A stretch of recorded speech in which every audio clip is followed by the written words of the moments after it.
Lord Krishna goes into more details. He gives stories to support the advice he's giving to Uddhav. So Uddhav Gita is actually, I think it's longer than Bhagavad Gita.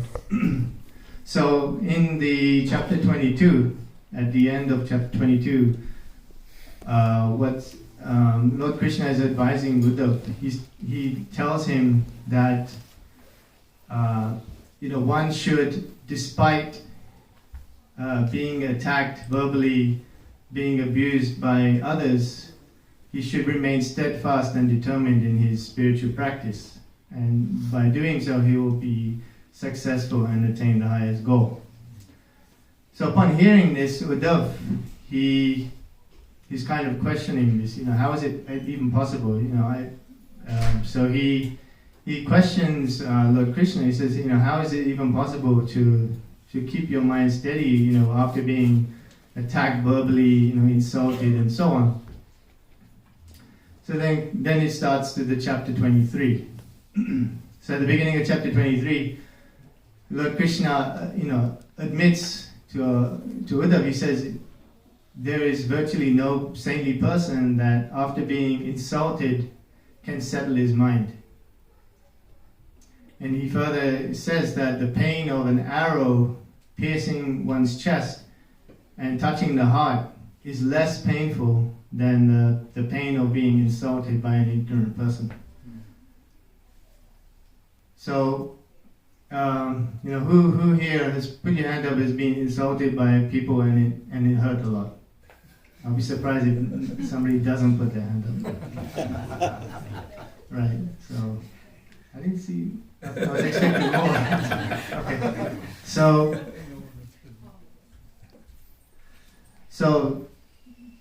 this is a very common thread. Everyone can relate to it. That's why I like this story. Actually, it's a very good example for all of us. So at this point, Lord Krishna goes ahead and explains the story of the Avanti Brahman, because he's an example of such a person that, despite being attacked verbally and physically in so many ways, he was able to maintain his composure, his steadfastness, and stick to the process of Krishna consciousness. So this Brahman, he's from the place called Avanti country. So I guess now what I learned is that's more modernly known as Ujjain. So he was a very rich man. He was an agriculturalist.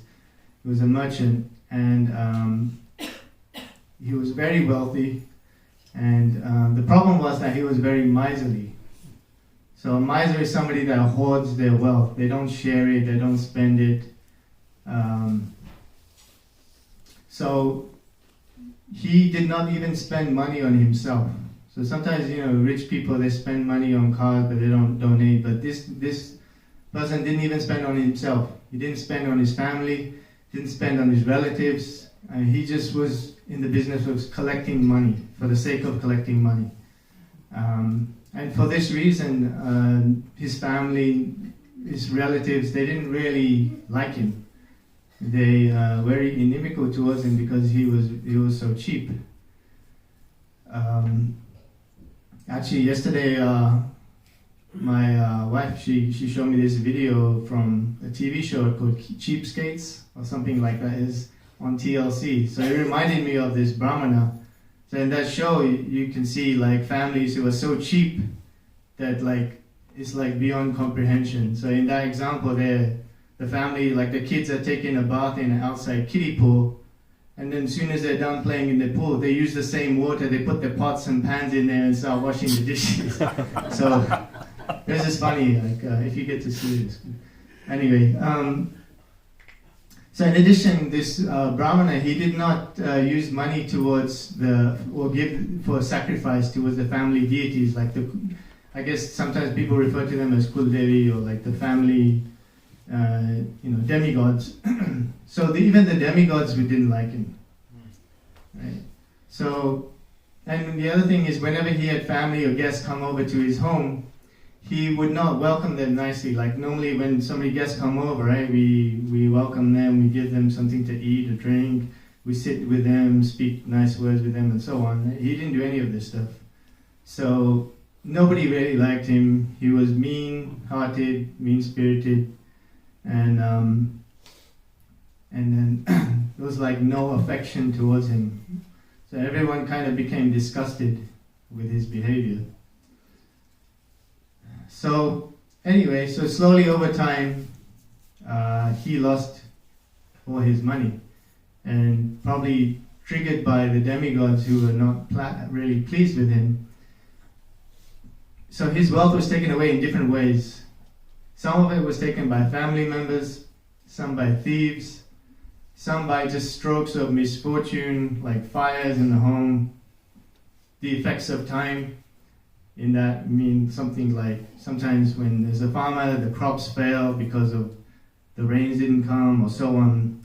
So, and he was an agriculturalist, so he depended on that kind of stuff. So, things like that, and then taxation, government taxation. So slowly, all his wealth dwindled away to nothing. And at the point where he was at zero, his family, who had just been keeping relationships with him up till now because of whatever little they were getting from him, was enough to just kind of stay with him, even though they didn't really like him. But now he had nothing. They basically abandoned him and turned their back on him.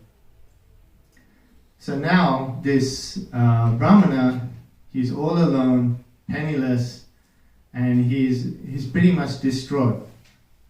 He's going through unbearable anxiety, and he's just basically meditating on all the lost wealth.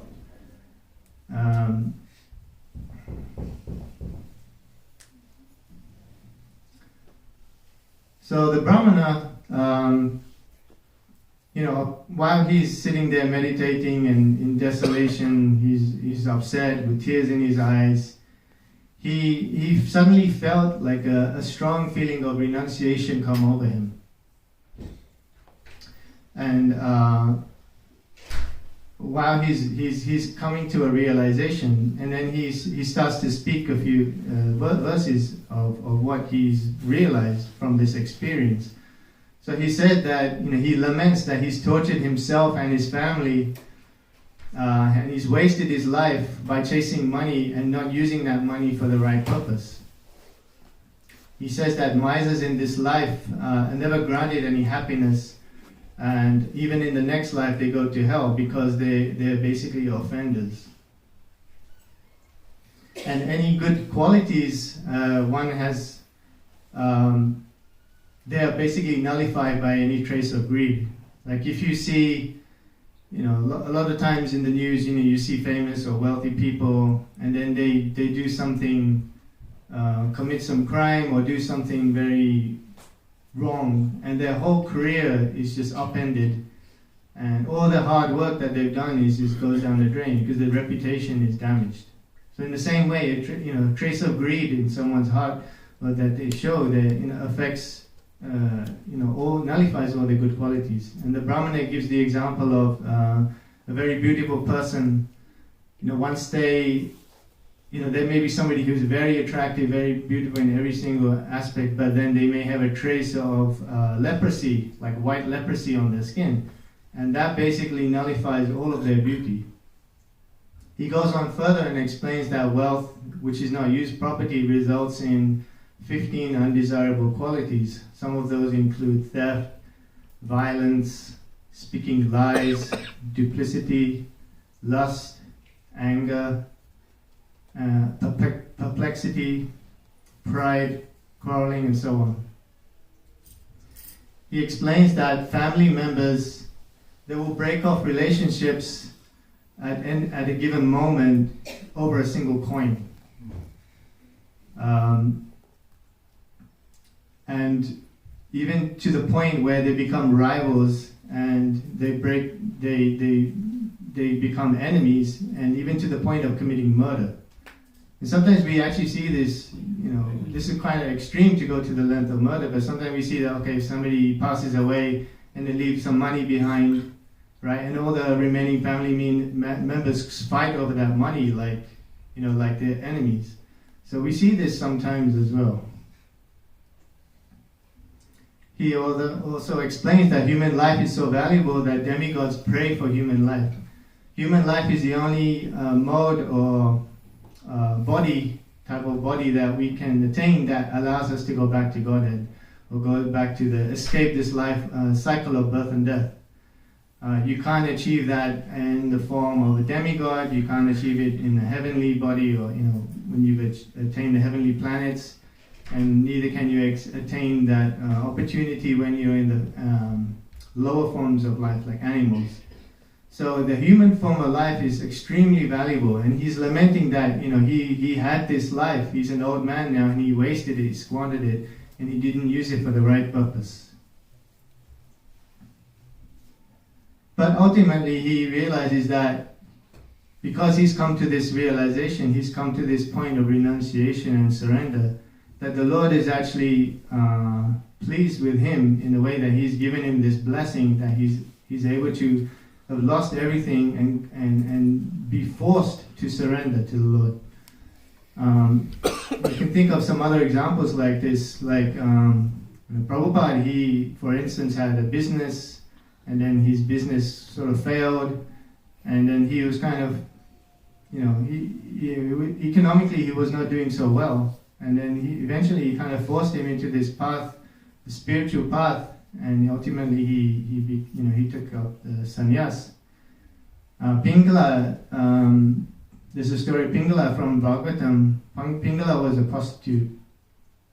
So the story is that she was waiting and waiting and waiting for customers, and each person walked by, she thought, oh, this person may become a customer, and nothing happened. So eventually she became so frustrated and disgusted that she just surrendered to the Lord. So the brahmana then commits himself and says, I will use whatever remaining days I have and commit them to the service of the Lord. And he essentially took sannyas. So he also relates the story of Maharaj Kadvanga. So this is a story from, I think, 2nd or 3rd canto Bhagavatam. So Maharaj Kadvanga, he was a king, he had an army. The demigods were having a war with the demons, and they needed his help. So they said to him, please help us fight the demons. So he agreed. And he helped the demigods defeat the demons. And then what happened was they said, okay, thank you so much for helping us. We'll grant you a boon. Ask us for anything. So he said, fine, okay, give me liberation from this material world and give me the opportunity to go back to the spiritual world and serve the Lord. And the demigod said, well, this is something that we can't offer you. This is the benediction that only the Supreme Lord can give you. Ask us for something else. So he said, okay, tell me how much time I have left before I die. So this is interesting, right? If a magic genie showed up in front of you, how many of you would ask for how much time do I have left to die? And be honest. I bet none, right? So, everyone will probably say, I want a Ferrari, I want $1 million, or whatever, right? So, he's very intelligent, Maharaj Kadvanga. So he asked for how much time he has left to live. And then the answer he got was, you have 24 minutes. So he said, okay, take me to India immediately. So it took some time to get to India. By the time he got to India, he had 12 minutes left. So with that 12 minutes, he got into a lotus position and he meditated on the Lord, Supreme Lord Krishna, and he immediately surrendered to the Lord. And when he died, he was liberated, he went back to Godhead, he went back to the spiritual world. So the lesson here is that, it only takes a moment to surrender to the Lord. So giving this example, he said, look, even though I'm an old man, I only have a few days left to live, it only takes a moment for me to surrender and go back, and make my life successful. So that's what he did.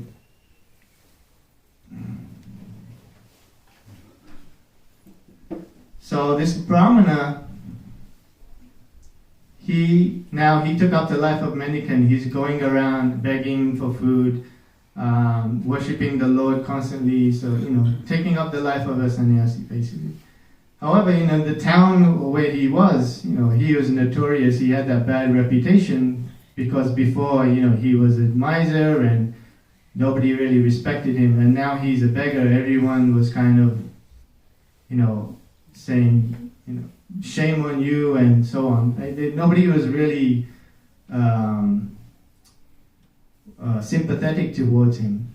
So anyway, so he would go around and he would come across many people who were very mean and cruel. For example, he would be beaten with sticks, he would be tied up with ropes, and other people would kind of say, tie him up, and then he would be tied up. So it was very cruel behavior. They would tie him up with chains and like an animal and keep him like a pet. He would beg all day for food, and then when he would sit down by the bank of the river to eat, people would come by and just urinate on his food. They would spit on him, pass foul air on him, tease him. They would take his sannyas danda and kind of pretend to give it back to him, and then snatch it away again, and tease him in this way. I'm not making any of this up. If you read Bhagavatam, this is exactly what it says. And it's very cruel behavior. But despite all this, he remained very steadfast. He did not retaliate. He did not complain. He understood that all of this that was happening to him was a result of his past misdeeds, and he accepted it. And he was still very respectful to everyone, despite being disrespected tremendously. So the example, you can take from this is like, say, a mailman. Right? So a mailman delivers mail to you, right? The mail may have good news, may have bad news, but you don't blame the mailman, right? You have heard the saying, like, don't shoot the messenger, right? So the same way, when somebody does something mean to you, the attitude that we can take or learn from the brahmana is that we shouldn't retaliate or blame that person and treat them as just a messenger of our own karmic reaction. And we can, this is a practical thing that we can apply. What are the three types of suffering? Adi Right. Adi Atmika, Adi Bhautika, Adi Devika. So Adi Atmika pertains to the mind or pertains to the body. Adi Bhautik is trouble given by other living entities. Adi Devik is like from high authorities like natural disasters or things like that, right? Excessive heat, excessive cold. So when we look at these and we compare them, things like suffering, physical suffering, disease, or natural disasters, these are things that they're problematic, but they don't make us super upset. Like, we tolerate them and we say, this is what it is and let's deal with it. But suffering that we get from other people hurts like anything, right? It's like a knife in the heart, right? So in terms of like how we take them, they're very different. So in the Shikshastakam, Lord Chaitanya says a very important verse, Trinadapi Sunichena Tarorapi Sahishnuna. So he's saying we should be as tolerant as a tree and as humble as a straw in the street. And this Brahmana sort of exemplified that. So this Brahmana, he should be definitely commended for his behavior, despite the hardships. Trinadapi Sunichena is nice, and people say, yeah, I can do it, but actually doing it is not easy. And I don't know many people who can actually walk the talk like that. But it's something to say you're humble than a straw in the street, but to actually do that and behave in that way is something else. So this Brahmana, what we can say is that instead of running away from the situation, right, he could have gone to another city where nobody knew him and kind of started fresh. But instead of doing that, he decided to stay there and put up with and tolerate what was happening, and instead adjust himself internally, adjust his level of Krishna consciousness. Right? So this is, two ways of dealing with the situation. Is one is running away, and one is understanding the root problem and dealing with it. And he decided that the root problem was within himself. So he adjusted his mindset instead. This verse from Bhagavad Gita kind of demonstrates or exemplifies that Brahmana's behavior. I'll just read the translation. O son of Prita, that determination which is unbreakable, which is sustained with steadfastness by yoga practice, and thus controls the mind, life, and acts of the senses, is in the mode of goodness.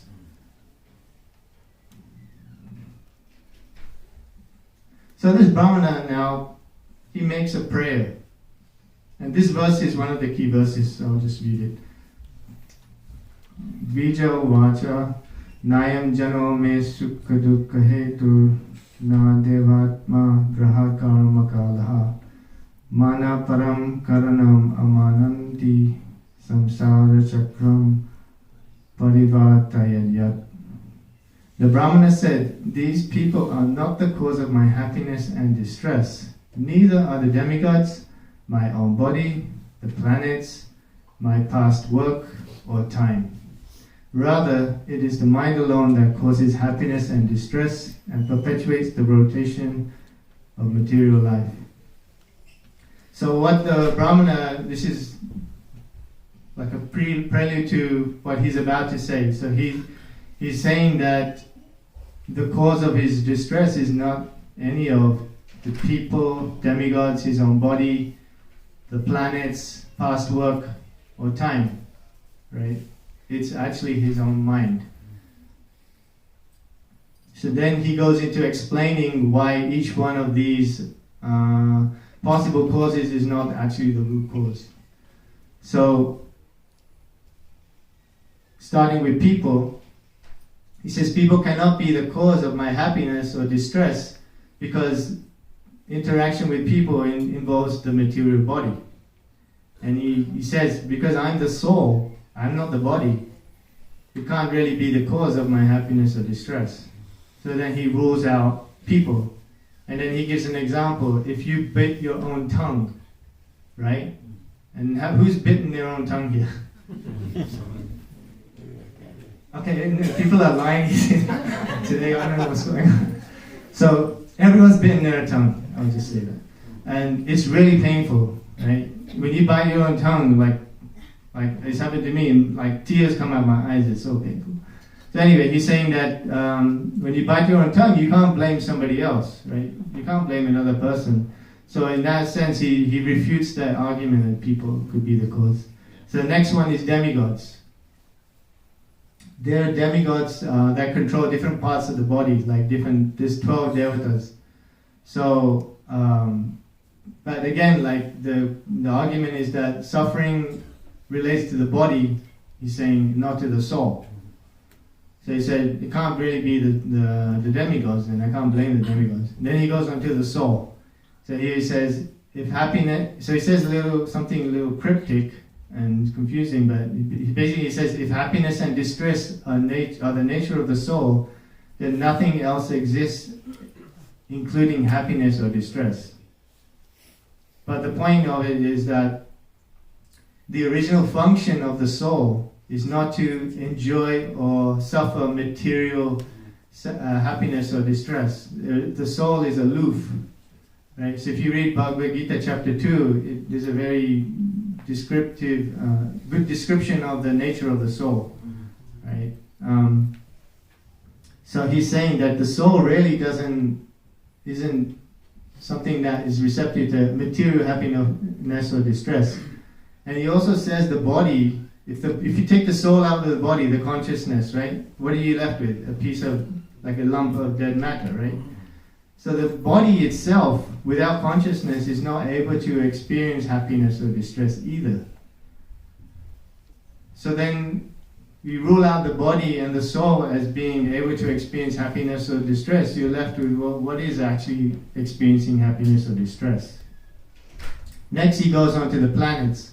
Right? When you go to the astrologer looks at your chart and he says this planet's here and that planet's there, Rahu and Saturn and so on, and then it can create a favorable situation for you and all of this stuff, right? And it's kind of accurate, but in terms of explaining your happiness or distress, the planets affect things that take birth, and the soul, which is you, doesn't actually take birth, right? So he's saying that the planets can't really be the reason. Then he goes on to fruitive work, karmic reaction. That also applies to the body. So the body, and then again he says, well, the body also doesn't experience happiness or distress. It's just dead matter. So he's kind of going through this process of elimination, and lastly he ends up with time. And then something interesting he says is that time is part of the Lord's spiritual potency. And similarly, we as jivas are part of the Lord's spiritual potency as well. So he's saying, well, why would one aspect of the spiritual potency attack another aspect? It's part of the same energy. He says it doesn't make sense that time will be the cause of my happiness or distress. Just like a fire doesn't attack its own sparks, or the cold doesn't harm snowflakes. So he gives those two examples. He says, well, it can't be time either. So if you read the purports in this section, it gives a quite good explanation. So what we have is what we're composed of, right, is this gross material body, and then we have our subtle body. So what's in the subtle body? Mind, intelligence, and false ego. Mind, intelligence, and false ego. Right? So what happens is, as it's explained, is that when the material body experiences sense enjoyment, right, sense gratification, the consciousness, which is basically a component of the soul, is dragged into the material body, and it's shocked by this sensation of happiness or distress or pleasure and pain that the body is going through based on the senses. So the soul, based on the false ego is basically saying, is causing the soul, the jiva, to think that identify with the body and the mind. So when we say the body, we're saying the mind and the body, right? The subtle body and the gross body. So the jiva identifies with this, the mind. So whatever the mind is feeling, whether it be pain or pleasure, the jiva identifies with that and gets the sensation that is actually experiencing that pain or happiness or pleasure and pain. The problem is that the mind, the soul embraces the mind. So we have to become free of this false ego, which is the kind of conclusion, right? So the false ego, it says here, and I took this from the purport, the false ego, which is the illusory concoction of the mind, gives shape to illusory material existence, and thus experiences material happiness and distress. So my understanding of this is that the false ego is actually experiencing the material happiness and distress. And the false ego, it says, is the concoction of the mind. So just a little bit more on the mind. So it has several characteristics. And it's, many books are written about the mind, and it's compared, like if you look at the picture, to a monkey, because it's very wavering, right? In one moment it has this, wants to do this, wants to do that. It's very wild. So the mind's characteristics include that it activates the three modes. So last week Mohan Prabhu gave a very nice class on the modes of material nature, and he explained how it acts, and he had that very nice picture of the three modes, like puppeteers, or holding these puppets, string puppets, which at the end of it were people being controlled by the modes, which is very accurate description. So when the mind desires something, has certain tendencies, right? Then the modes put those tendencies into action. So, for example, so somebody may have a tendency to eat all sorts of nonsense, meat or different animals and so on, and that's a tendency they have. So modes of material nature trying to kind of satisfy those desires, those tendencies that the mind has, and set them up in a situation where they can enjoy more in that, based on that desire. And at the end of their life, in the next body, they'll give them a body that's more suitable for those tendencies. For example, if somebody, like I said, wants to eat anything and everything, they may give them body of a hog or a rat, right? They eat everything. They eat garbage. There's no discrimination whatsoever. They even eat stool, right? So the modes will kind of satisfy, so the mind and the modes interact. The other thing is that the mind creates designations. So, for example, one may think, I'm Indian, I'm American, I'm a king, and so on, right? These are designations that the mind creates. And in the same way, the mind decides, you're my enemy and you're my friend. Whereas, Prahlad Maharaj, he said that actually he doesn't see anyone as a friend or enemy. Even his own father who was trying to kill him, he didn't see him as an enemy. He saw everyone as the eternal servant of Krishna. So that's the right perspective to have. The other thing is, this mind is stronger than the strongest. It can always easily overpower the intelligence. Intelligence tells it, hey, you shouldn't be doing this, you shouldn't be doing that, you should be doing this. But how often does the mind ignore the intelligence? In our own experience, right?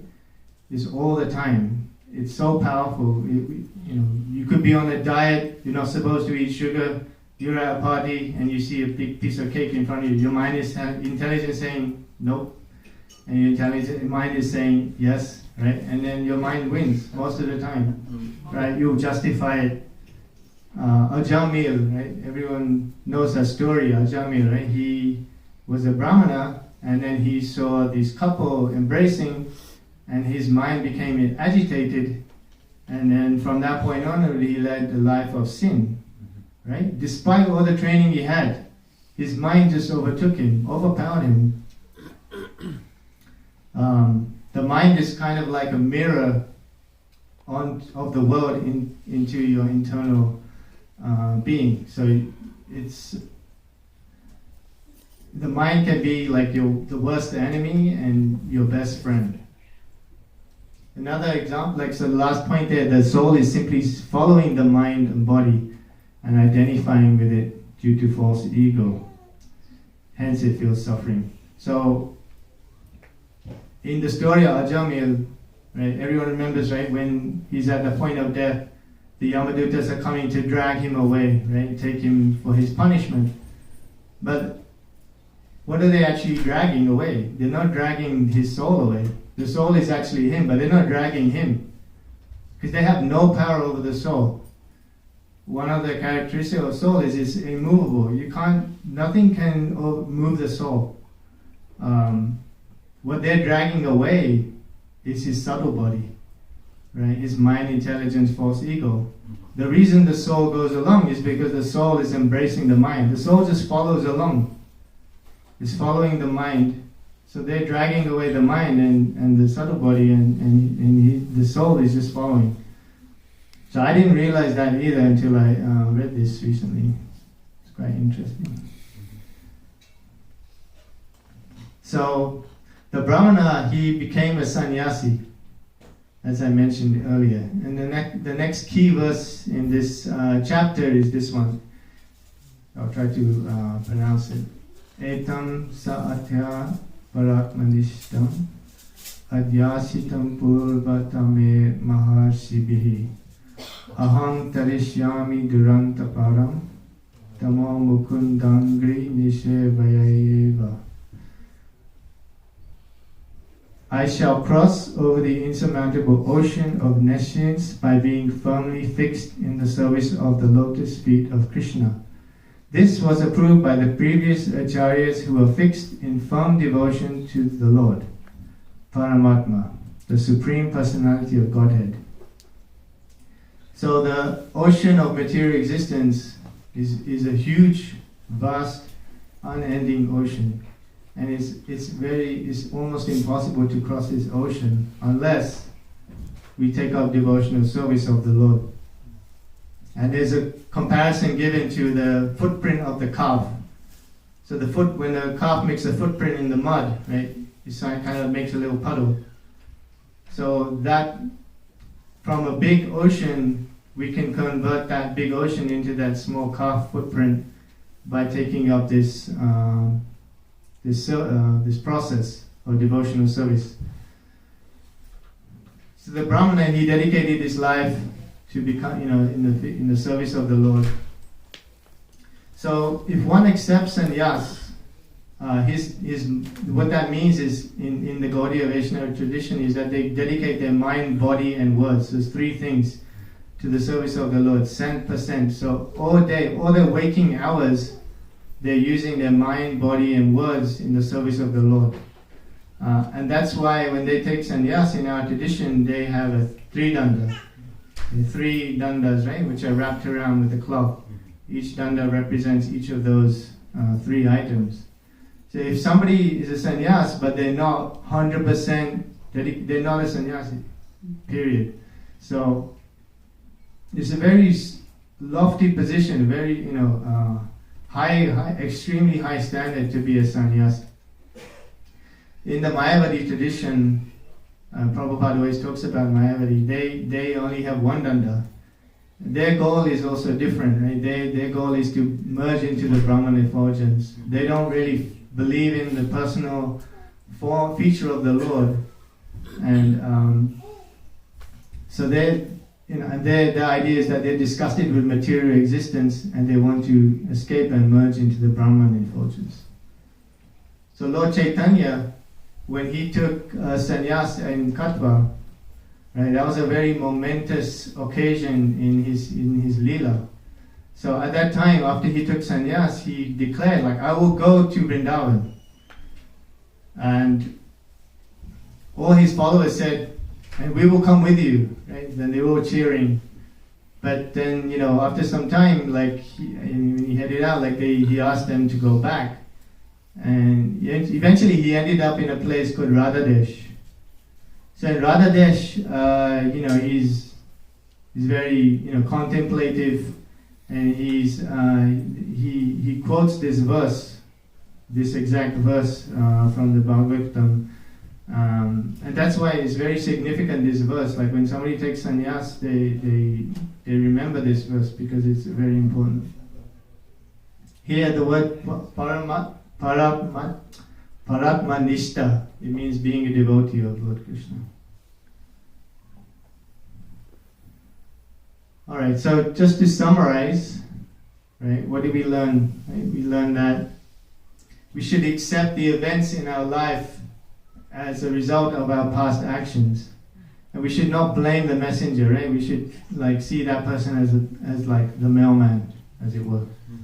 Right? The false ego / mind experiences happiness and distress. And we, the jiva, the spirit soul, we feel it because of our false identification with the mind, due to the false ego. The Brahmana, he was extremely determined. And that's how we should be. We need to learn to have determination in this process. And be determined in our spiritual path despite setbacks, despite attacks or insults that may come our way. Sometimes something bad happens to us, and then we start to think, oh God, why did this happen to me? Why are you allowing this to happen to me? I've done so much for you. When we're people who are...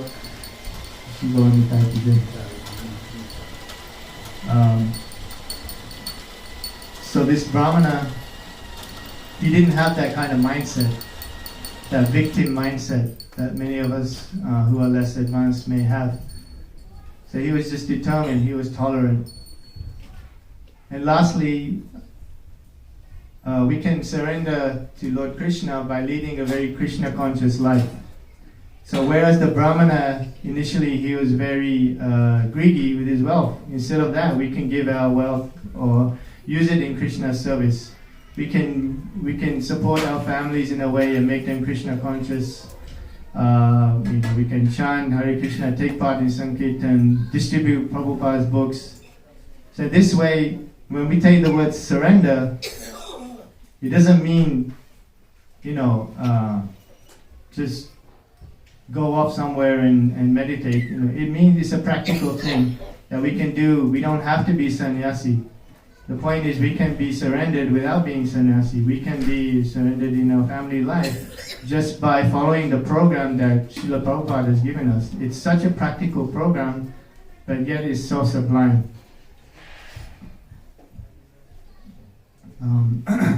So that's the summary, and this is the last verse on the right side. You can see this is, my dear Uddhav, fixing your intelligence on me, you should thus completely control the mind. This is the essence of the science of yoga.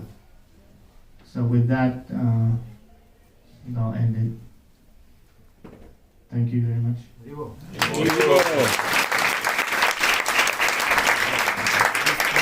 If you have any questions, don't hesitate to ask Nilamani Prabhu. He's right there.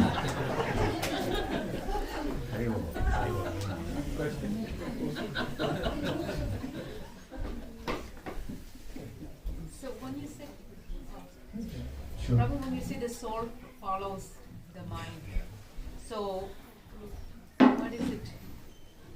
So it identifies, how does it, all the time it follows? How does it work? Yeah, so the question is, when you say the soul follows the mind, what does that mean, right? So my understanding, and anyone feel free to correct me, but my understanding is that the mind, the soul has basically embraced, it's identifying with the mind. It's saying this is part of me. So it follows it everywhere. It's because it's thinking that this is me. So that's what that's my understanding.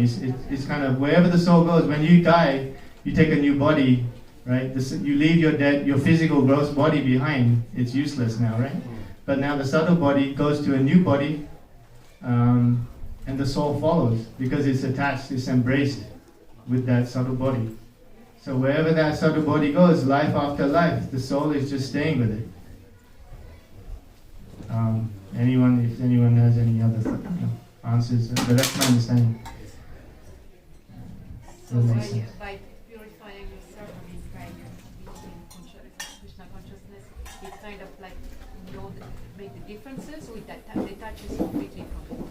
Yeah, so that attachment, the false ego, which is causing me to identify with the mind, the subtle body, by Krishna consciousness, we're purifying ourselves, right? In that we're slowly removing the ignorance of the false ego. So the false ego is avidya, ignorance. So it's because of that we're stuck in this cycle in the material world.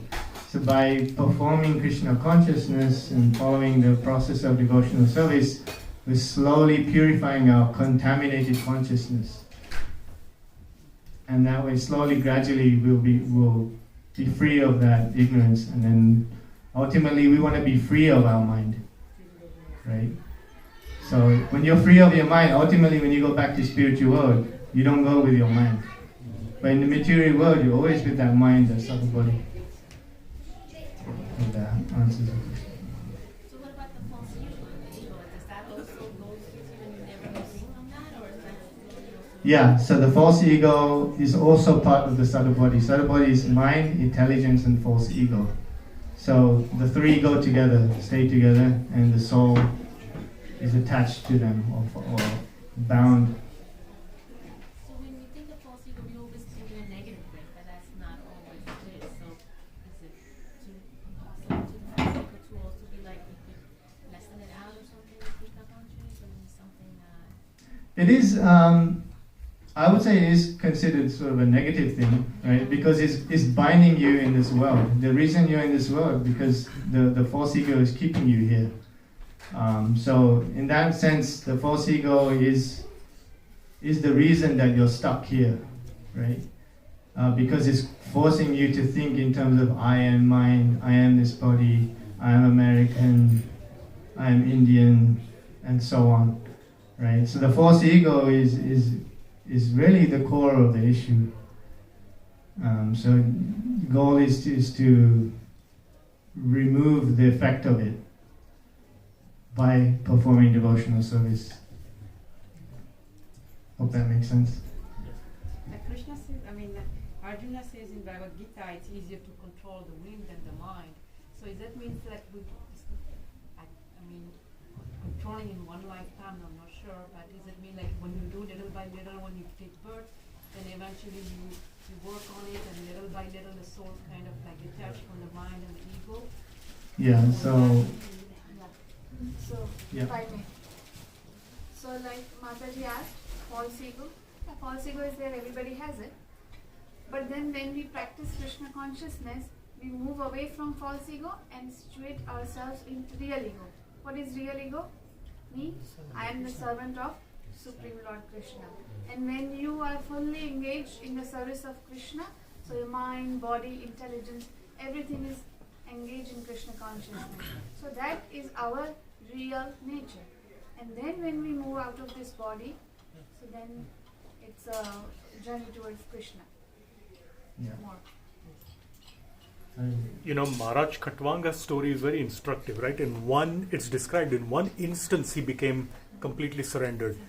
But, from my reading, and, seniors like Nilamani Prabhu can add to that, but from my reading and my little realization, what I've realized is our lifetimes of study and hearing of Krishna Katha, chanting Harinam, is meant to bring us to the point of like instant surrender. Meaning, it's not that, perhaps Maharaj Khatwanga had many lifetimes before where he was practicing his Krishna consciousness, and then he came to the point where, boom, it happened in one instance. So Prabhupada says actually in those purports that it can happen to any of us. But, we are so strongly attached to our false ego that thinks that I am the enjoyer. Everything around me is meant for my pleasure, right? Rather than for Krishna's service. So the whole process of bhakti is stripping away, and it can take multiple lifetimes. It can happen in like one lifetime, right? Stripping away that false ego to say, no, I am actually the servant of Krishna. Everything around me is meant for the service of Krishna, for the pleasure of Krishna. And in that instance, when we reach that perfected point, you can actually be at Khatwanga Maharaj's point where you surrender, boom. And then in that instance, you become completely Krishna conscious. But that can take some time. Very nice. Thank you.